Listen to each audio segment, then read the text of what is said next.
سورۃ الفاتحہ جو ہے یہ نماز کا رکن ہے. عبادہ بن صامت رضی اللہ عنہ سے روایت ہے کہ رسول اللہ صلی اللہ علیہ وسلم نے فرمایا جس شخص نے سورۃ فاتحہ نہیں پڑھی اس کی نماز ہی نہیں ہوئی. جس شخص نے سورۃ فاتحہ نہیں پڑھی اس کی نماز نہیں ہوئی. اور یہ صحیح بخاری کی روایت ہے. ایک اور روایت مسند احمد کی ہے. ابو ہریرہ رضی اللہ عنہ فرماتے ہیں کہ رسول اللہ صلی اللہ علیہ وسلم نے فرمایا ہر وہ نماز جس میں سورۃ فاتحہ نہ پڑھی جائے وہ ناقص ہے، ناقص ہے، ناقص ہے، مکمل نہیں. امام کے علاوہ مقتدی کو بھی سورۃ فاتحہ پڑھنے کا حکم ہے. نبی صلی اللہ علیہ وسلم کے اصحاب میں سے ایک صحابی سے مروی ہے، کہتے ہیں کہ نبی صلی اللہ علیہ وسلم نے فرمایا شاید تم لوگ امام کی قرات کے دوران قرات کرتے ہو، شاید تم لوگ امام کی قرات کے دوران قرات کرتے ہو. آپ نے 2 یا 3 مرتبہ یہ سوال دہرایا، یعنی جب امام پڑھتا تو لگتا تم بھی کچھ پڑھ رہے ہو. صحابہ نے عرض کیا یا رسول اللہ واقعی ہم ایسا کرتے ہیں. آپ صلی اللہ علیہ وسلم نے فرمایا پس ایسا نہ کیا کرو الا یہ کہ تم میں سے کوئی سورۃ فاتحہ پڑھے. ابو ہریرہ رضی اللہ عنہ سے روایت ہے، انہوں نے فرمایا ہر نماز میں قرات کرنی چاہیے. پھر جن نمازوں میں رسول اللہ صلی اللہ علیہ وسلم نے ہمیں بآواز بلند سنایا ہم ان میں تمہیں بآواز بلند سناتے ہیں، اور جن میں آپ نے ہم سے قرات کو پوشیدہ رکھا ان میں ہم بھی تم سے پوشیدہ رکھتے ہیں. اور اگر تو ام القرآن سے زیادہ قرات نہ کرے تو بھی کافی ہے، اور اگر زیادہ پڑھ لے تو بہتر ہے. اس کا مطلب کیا ہے؟ مثلا ظہر کی نماز امام صاحب پڑھا رہے ہیں، انہوں نے اللہ اکبر کی، اب آپ چاہیں تو چاہے چپ رہے چاہے آپ استفتاح کی دعا پڑھیں، لیکن سورۃ فاتحہ تو آپ کو لازمی پڑھنی ہے. اور اس کے علاوہ قرات اگر قرآن کی کوئی سورت پڑھنا چاہتے تو پڑھ لیں، اگر نہیں پڑھ رہے تو بھی امام کی قرات جو ہے وہ آپ کو کافی ہو جائے گی. ٹھیک ہے. اسی طرح مثلا امام بلند آواز سے نماز پڑھا رہا ہے، جہری نماز ہے، اور اس میں جتنی دیر سکوت کرتا ہے، جہاں جہاں خاموش ہوتا ہے وہاں آپ اپنا پڑھ لیں.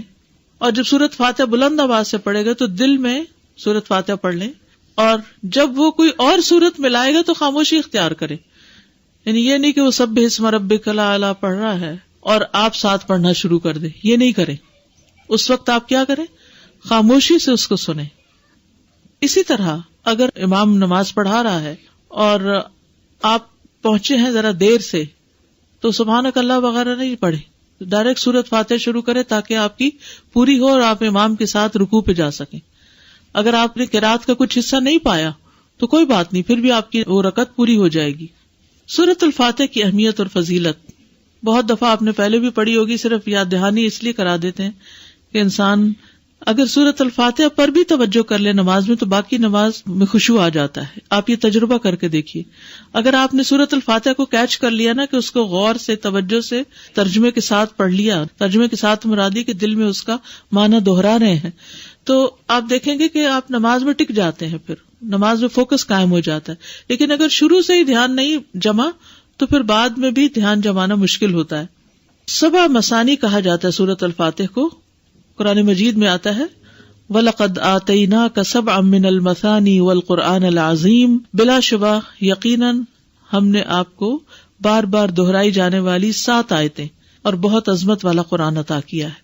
یعنی سورۃ الفاتحہ جو ہے سب سے زیادہ قرآن کا حصہ ہم نماز میں اسی کو دہراتے ہیں. یعنی اور کوئی قرآن کا حصہ اتنا نہیں پڑھا جاتا جتنی ریپیٹیشن سورۃ الفاتحہ کی ہوتی ہے، نماز کے اندر بھی اور نماز کے علاوہ بھی. تو اسی لیے اس کو 7 من المثانی، دہرائی جانے والی 7 آیتیں. رسول اللہ صلی اللہ علیہ وسلم نے فرمایا اللہ عز و جل نے ام القرآن فاتحہ جیسی سورت نہ تورات میں نازل فرمائی اور نہ ہی انجیل میں، اور یہی 7 مثانی ہے. اور اللہ تعالیٰ فرماتے ہیں یہی سورت میرے اور میرے بندے کے درمیان تقسیم شدہ ہے اور میرے بندے کو وہی ملے گا جو وہ مانگے گا. کیسے تقسیم شدہ ہے؟ بہت ہی خوبصورت حدیث ہے یہ.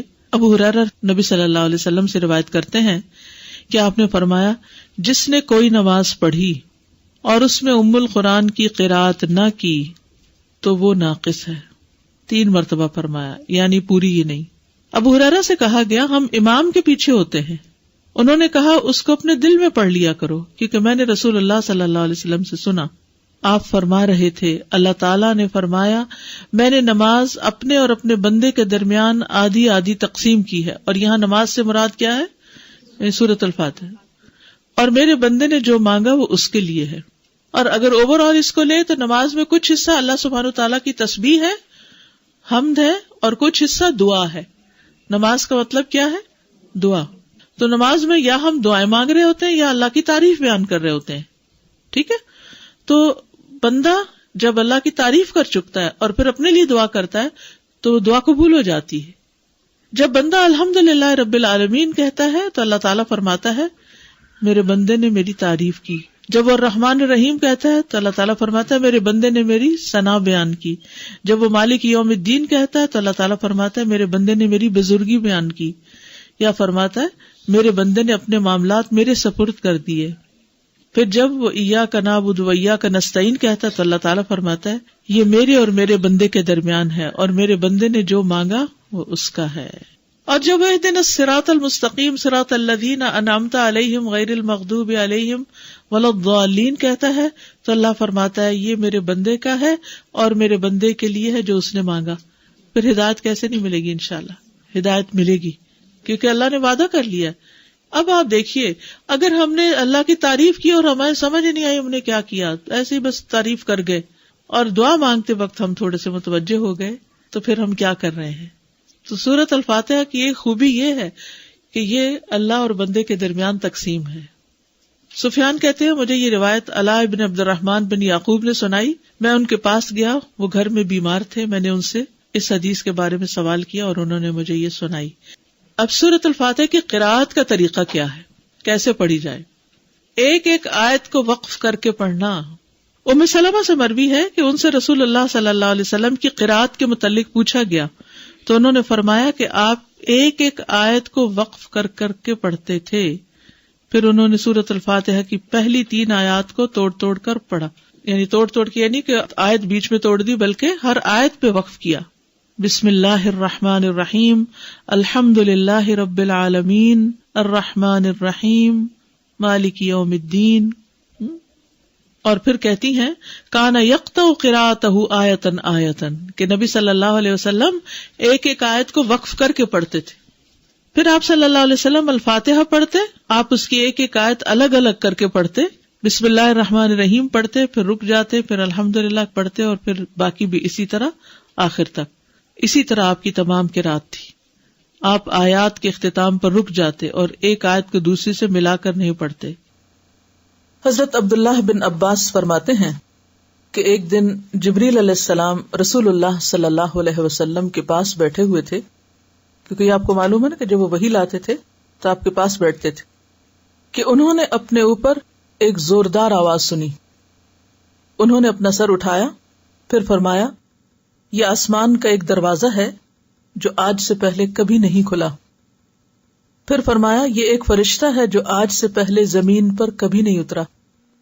پھر اس فرشتے نے آپ صلی اللہ علیہ وسلم کو سلام کیا اور 2 نوروں کی خوشخبری دی اور کہا یہ 2 نور آپ ہی کو دیے جا رہے ہیں، آپ سے پہلے کسی نبی کو نہیں دیے گئے. ایک سورۃ الفاتحہ اور دوسرا سورۃ البقرہ کی آخری 2 آیات. آپ جب کبھی ان دونوں میں سے کوئی کلمہ تلاوت کریں، یعنی سورۃ فاتحہ پڑھیں یا سورۃ البقرہ کی آخری آیات پڑھیں، تو آپ کو طلب کردہ چیز ضرور عطا کی جائے گی، یعنی اس کے بعد دعا قبول ہوتی ہے. صحیح مسلم کی روایت ہے.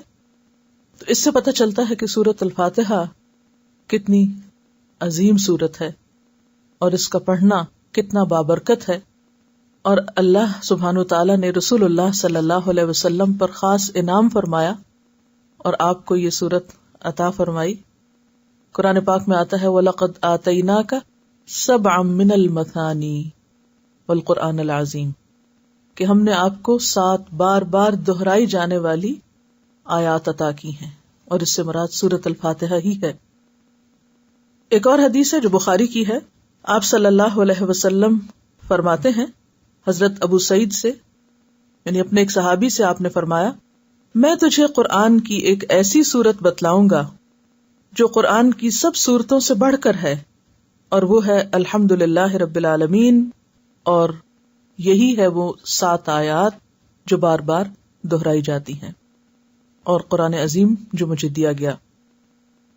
حضرت ابو ہریرہ رضی اللہ عنہ فرماتے ہیں کہ آپ صلی اللہ علیہ وسلم نے فرمایا سورۃ الحمد ہی ام القرآن ام الکتاب اور دہرائی ہوئی 7 آیات ہیں. یہ ترمذی کی روایت ہے. اس سورت کا نام الشفا بھی ہے اور الرقیہ بھی ہے، یعنی اس کے ذریعے دم بھی کیا جاتا ہے، شفا بھی حاصل ہوتی. اور ویسے تو قرآن سارے کا سارا ہی شفا ہے،